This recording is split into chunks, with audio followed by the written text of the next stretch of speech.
Good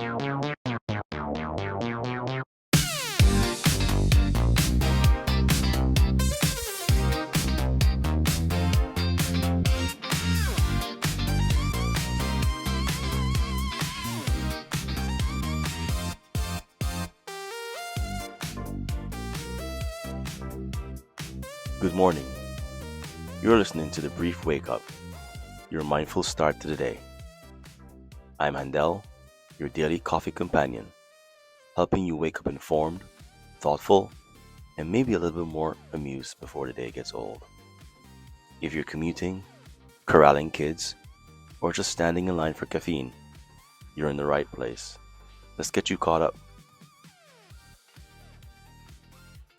Today on the health front, we're diving into something both microscopic and massive in its implications: microplastics. If you heard yesterday's piece about BPA and thought, what else am I doing without knowing? This is the follow-up. Simply put, microplastics are tiny plastic fragments smaller than 5 millimeters. They come from the breakdown of larger plastic items, from synthetic clothing fibers, and from packaging we use every day. They're all around us, in the air we breathe, the water we drink, and the food we eat. In studies, microplastics have been linked to inflammation, oxidative stress, and hormone disruption. They've even been found in human lung tissue, placenta, and breast milk. While researchers are still learning exactly how they affect long-term health, early data suggests they are not inert passengers in our body. Exposure happens in three main ways: ingesting contaminated food or water, inhaling airborne particles, and to a lesser extent, through skin contact. So what can we do? Use glass or stainless steel containers instead of plastic. Avoid microwaving food in plastic. Choose natural fiber textiles, and reduce single-use plastics wherever possible. And maybe the biggest step is stay aware, because this isn't about panic, it's about participation. Each small choice limits how much of the modern world ends up inside us. So here's a takeaway. Microplastics are less about if I'm exposed and more about how much, how often, and what kind. We don't have all the answers yet, but reducing exposure now is an act of quiet prevention. Because when something as tiny as a millimeter or less can slip into our bodies, it changes how we think about everyday plastic use. Now here's a topic we can't avoid and probably shouldn't avoid speaking about. Government shutdown and food assistance, what it really means. In today's headlines, the ongoing government shutdown continues to ripple through the country. One of the biggest questions now is, what happens to food assistance programs like SNAP and WIC? Let's start with what these programs actually are. SNAP, short for Supplemental Nutrition Assistance Program, is what most people know as food stamps. It helps more than 40 million Americans, families, seniors, and people working low-wage jobs buy groceries each month. It's not a luxury program, it's a bridge. It keeps households from having to choose between food and rent, or food and medicine. Then there's WIC, Women, Infant, and Children. This one focuses on expectant mothers and young kids, making sure they have access to nutrition like milk, formula, cereal, and produce. For millions of parents, it's the difference between security and stress. Now, both of these programs are funded by the U.S. Department of Agriculture, and because the federal budget hasn't been approved, the USDA has warned that it can only fund benefits through the end of November or October. This means that if the shutdown continues into November, there may be no new SNAP deposits on EBT cards next month. States like Texas, Pennsylvania, and Georgia have already issued alerts asking residents to plan ahead. Some even warning that November benefits might be delayed or temporarily paused. That's a massive concern when you consider that Texas alone has about 3.5 million people relying on SNAP. including 2 million children. Food banks and local charities are already bracing for the fallout. Some are calling it a man-made disaster because demand for emergency food support could surge almost overnight. To be clear, not all federal programs stop during a shutdown. Social Security and Medicare keep running separately because they are funded separately. And many programs that depend on yearly congressional approval, like SNAP, WIC, and Head Start, can be disrupted or delayed.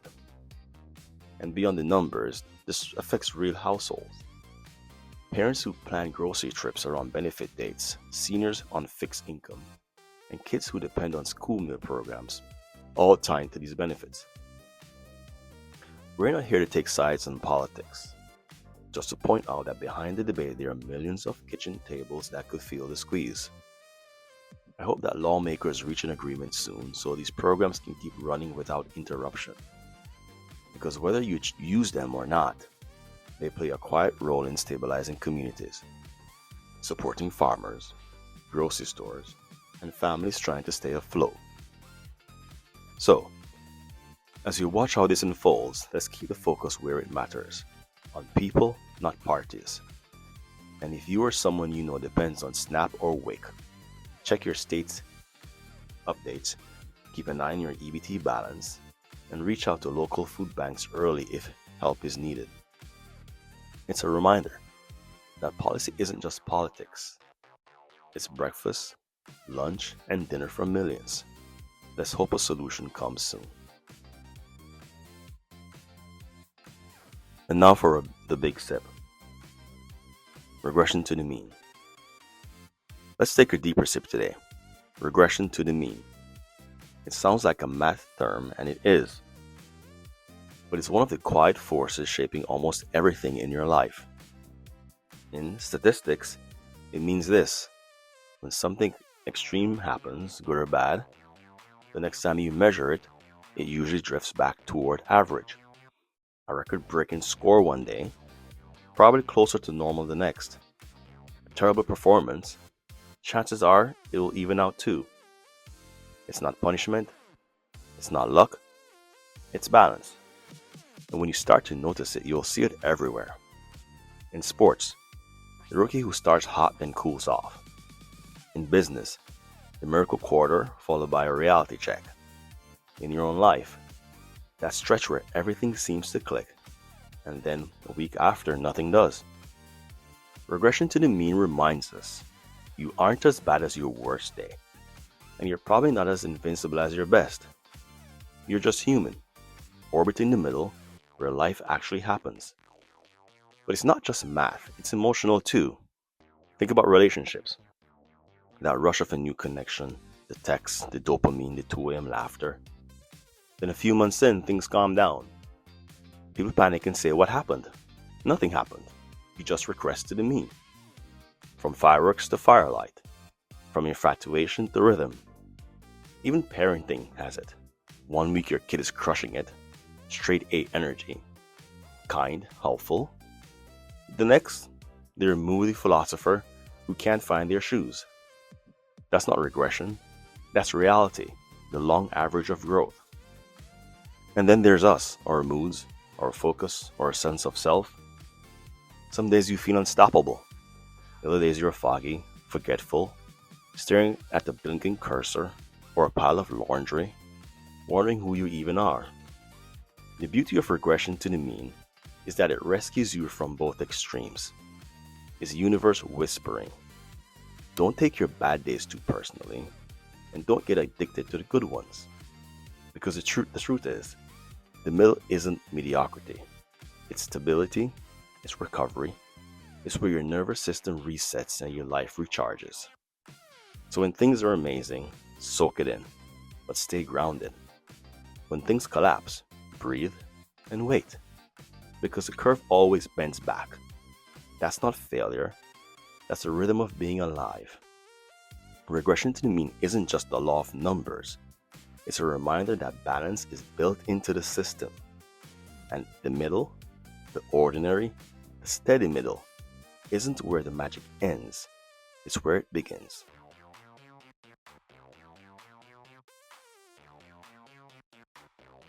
The lighter roast. Is your hierarchy in a family? Let's talk about power. Not the political kind, the personal kind. The kind that plays out quietly in your living room every day. Whether we admit it or not, every family has a hierarchy. It's not on paper, and there's no election. But somehow, everyone just knows it's there. Parents like to say, we're all equals here. But come on, if a 5-year-old decides they're not wearing pants to school, the entire household grinds to a halt. That's not democracy. That's emotional hostage negotiation. And the dog, yeah, he doesn't follow anyone's rules. He's living rent free, sleeping on the best cushion in the house, and still getting praised for doing the bare minimum. If that's not upper management, I don't know what is. In most homes, the hierarchy is invisible, but you feel it. Who makes the final call on vacations? Who actually holds a family group chat together? Who everyone turns to when there's tension? Because real family hierarchy isn't about control, it's about emotional gravity. The person who pulls everyone back when things drift apart. The one whose mood quietly sets the forecast for everyone else. Sometimes it's mom, holding everything together through pure scheduling power. Sometimes it's dad, the thermostat dictator whose silence means something's off. And sometimes it's a grandparent, a living archive of wisdom, patience, and stubborn recipes. But what's interesting is how it shifts. When a parent gets sick, the eldest kid steps up. When life falls apart, the one with the calm voice suddenly becomes the anchor. Families are ecosystems. Leadership moves to wherever it's needed. And maybe that's what makes it work.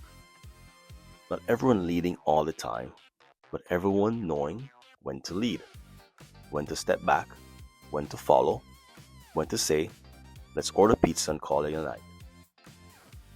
And because family isn't a monarchy, it's a rotation. A jazz band, not a marching order. Everyone gets a solo, but the real music happens when you're still listening to each other. So yeah, there's a hierarchy in every family. But the best ones aren't built on power. They're built on presence, on who shows up, especially when it's inconvenient. Before we close, a quick pour of perspective. Each day commemorates something. It's an opportunity to remember the struggles of the past and what's important about the present so we can walk into the future. So for today's commemoration, October 29th, it turns out it's one of those days that holds a little bit of everything, from serious global causes to light-hearted moments of joy. A reminder that awareness can wear more than one face. Let's start with something universal and urgent. Today is World Stroke Day. Every 40 seconds, someone experiences a stroke. It's a day to remember the signs: face drooping, arm weakness, speech difficulty, and a reminder to act fast, because early treatment saves lives. If nothing else, it's your nudge today to check in on your own blood pressure, your eating habits, and your stress. The quiet things that build or break long-term health. Then there's World Psoriasis Day, shining light on a condition that's more than skin deep. For millions, it's not just about visible patches, it's about pain, stigma, and learning how to live comfortably in your own skin. Today honors that, and the strength of those who keep showing up anyway. Tomorrow we'll talk more about psoriasis. Across the ocean, Republic Day in Turkey marks the nation's rebirth, October 29, 1923, the moment it officially became a republic, a celebration of identity, independence, and progress.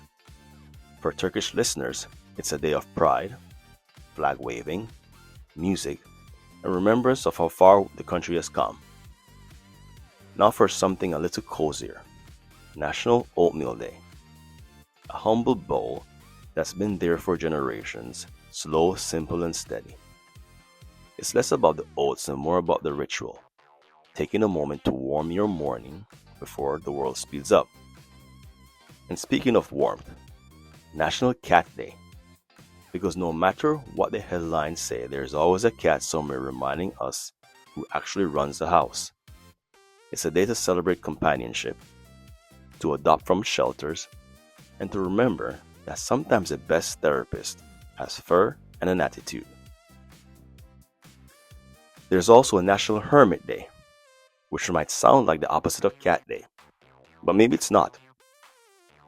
It's about the art of retreat, finding stillness in a noisy world. Sometimes solitude isn't isolation, it's maintenance, a quiet recharge before you rejoin the chaos. And in perfect modern contrast, it's also National Internet Day, marking the first message ever sent over the ARPANET in 1969. It's what made today's connection and this show possible. Proof that the same web that can distract us can also unite us. If you're listening right now, you're living in the ripple of that moment. So today is not one story. It's a mosaic of health, technology, humanity, cats, and oatmeal. And the reminder that the world can hold many moods at once. Serious, silly, all before lunch. So however you spend October 29th, check your pulse, hug your cat, eat your oatmeal, take a deep breath, and stay connected. But maybe, just for a moment, log off too. I'm Handel. Be curious, be kind, and top off that cup. Till next time.